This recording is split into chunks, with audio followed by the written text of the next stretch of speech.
na kweli na uzima. Mtu haji kwa Baba ila kwa njia ya mimi. Asante. Yesu anasema mimi ndimi njia, kweli na uzima. Mtu haji kwa Baba ila kwa njia ya mimi. Sasa tumeona kwamba iko njia iliyo nzuri ambayo inafika kwa Baba, lakini iko njia ambayo ni ya umauti. Sasa tunapoona juhudi manabii wa uongo wanafanya kazi, wanajaribu kutuaminisha kwamba hii ndio njia nzuri, kwa macho yetu tunakimbilia huko. Tunasema bwana, huku kwingine hakuna muujiza, huku kwingine vyote hawaponi, huku kwingine. Lakini hawa wanaotuaminisha kwa macho, tuone kwa macho njia nzuri kwa macho, hii ndio hiyo ya Yeremia, hiyo ya Mithali 16:25. Njia nzuri tunaiona machoni kwetu, lakini si njia nzuri. Ndugu, angalia njia ulionayo.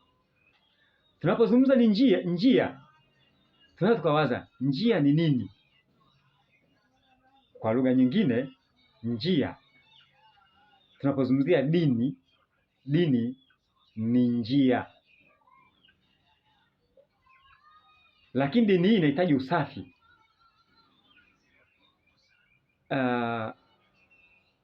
Usafi wa njia ni matendo. Hebu Yakobo 1:27 msomaji atafute, iko kwenye kitabu cha Agano Jipya. Yakobo 1:27, tukaone kwamba usafi wa njia tunaisafishaje. Nao nasema Yakobo 1:27, dini iliyo safi isiyo na taka mbele za Mungu Baba ni hii: kwenda kuwatazama yatima na wajane katika dhiki yao na kujilinda na dunia pasipo mawaa. Naam, dini iliyo safi ni kwenda kuwatazama wajane, wagonjwa, wasiojiweza na vitu vya namna hiyo. Sasa hii ndio njia inasafishwa na matendo yaliyo mazuri.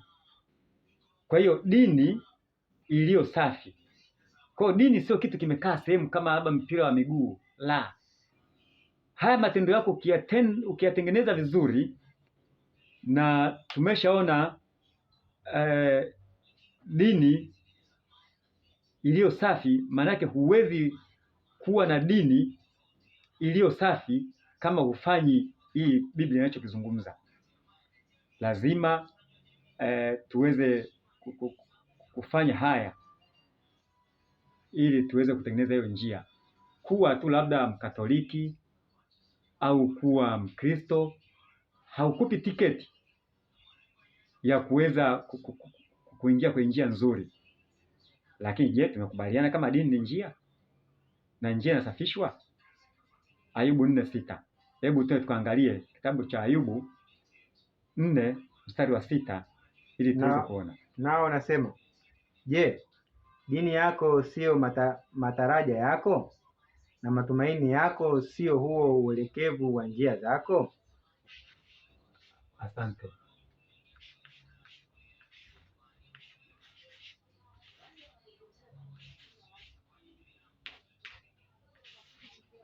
Ayubu 4:6